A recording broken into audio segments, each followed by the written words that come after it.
हरे कृष्णा दोस्तों। कार्तिक महत्तम तीसरा अध्याय। सत्यभामा बोली, हे प्रभु, आप तीनों काल स्वरूप और काल के सभी भाग सम हैं, फिर कार्तिक मास उत्तम क्यों है? प्रभु, तिथियों में एकादशी और महीनों में कार्तिक का महीना ही आपको प्रिय क्यों है? श्री कृष्ण बोले, हे प्रिय, एकाग्रचित होकर वेणु के पुत्र वृथु और महर्षि नारद का संवाद सुनो, जिसे प्रभु ने नारद जी से पूछा। तब नारद जी ने कार्तिक मास की महिमा बताई। नारद जी बोले, सागर का पुत्र शंख नामक राक्षस त्रिलोकी को मथने में समर्थ हुआ। उसने सभी देवताओं को स्वर्ग से निकालकर इंद्र आदि के अधिकार छीन लिए। सभी देवता डर के मारे अपने स्त्री पुत्रों सहित बहुत दिनों तक सुमेरु पर्वत की गुफा में रहते रहे। जब देवता गुफाओं में रह रहे थे, तब शंखासुर ने सोचा कि मेरे देवताओं को जीतने पर भी वे बलवान हैं। ऐसा मालूम होता है कि ऐसा वेद मंत्रों से युक्त होने के कारण है, अतः वेद मंत्रों के हरण से वे बलहीन हो जाएंगे। यह सोचकर वह असुर विष्णु भगवान को नींद में देख स्वयं भू ब्रह्मा जी के लोक से वेदों को निकाल चलने को तत्पर हुआ।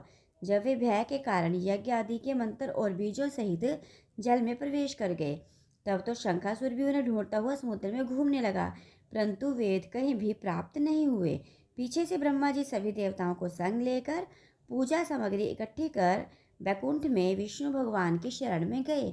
वहां उनके जगाने के लिए सब देवता गाजे बजाने लगे और गंध धूप देने लगे। उनकी भक्ति से संतुष्ट होकर भगवान जाग गए। तभी सभी देवताओं ने दर्शन कर षोडशोपचार से पूजा व साष्टांग दंडवत की। तब भगवान विष्णु उनसे कहने लगे, हे देवताओं, मैं तुम्हारी पूजा आदि मांगलिक कार्यों से प्रसन्न हूँ और तुम्हारी अभिलाषा पूर्ण करने का वरदान देता हूँ। जो मनुष्य अश्विन शुक्ल पक्ष की एकादशी से देवउठनी एकादशी तक पहर रात्रि रहे तुम्हारी तरह भजन कीर्तन करेंगे, वे मुझे प्रसन्न कर मुझी को प्राप्त होंगे। मेरे लिए लाए हुए पाद्य अर्चन अर्घ्य आदि अनंत गुण होकर तुम्हारे सुख का कारण होंगे। शंखासुर द्वारा हरण किए हुए जल में स्थित वेदों को मैं शंखासुर को मार लाऊंगा। अब वे बीज मंत्रों सहित सब वेद प्रतिवर्ष कार्तिक मास में सदा जल में निवास करेंगे। मैं आज से जल में रहूंगा। तुम लोग भी संपूर्ण मुनियों सहित मेरे साथ आओ। इस लोक में जो मनुष्य प्रातःकाल स्नान करते हैं, वे अज्ञात अमृत स्थान का फल प्राप्त करते हैं। जो कार्तिक में व्रत करते हैं, उनको हे इंद्र, तुम मेरे लोक में पहुंचाना। तुम सदा विघ्नों से रक्षा करना। हे वरुण, तुम उनको पुत्र आदि देना। हे धनपति कुबेर, तुम उनकी धन वृद्धि करो, जिससे यह मेरा रूप धारण कर जीवन मुक्त हो जाएं। और हे अन्य देवताओं, जो जन्म पर्यंत तक इन व्रतों को धारण करते हैं, वे तुम्हारे द्वारा भी पूज्य हैं।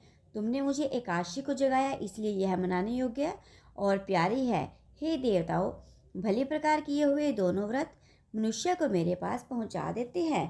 तो इति कार्तिक महात्म्य तीसरा अध्याय समाप्त। तो दोस्तों, अगर आपको मेरी कथा अच्छी लगती है तो प्लीज़ वीडियो को ज़्यादा से ज़्यादा शेयर करें और कमेंट में महामंत्र हरे कृष्ण कृष्ण कृष्ण हरे हरे, हरे राम राम राम हरे हरे ज़रूर लिखें।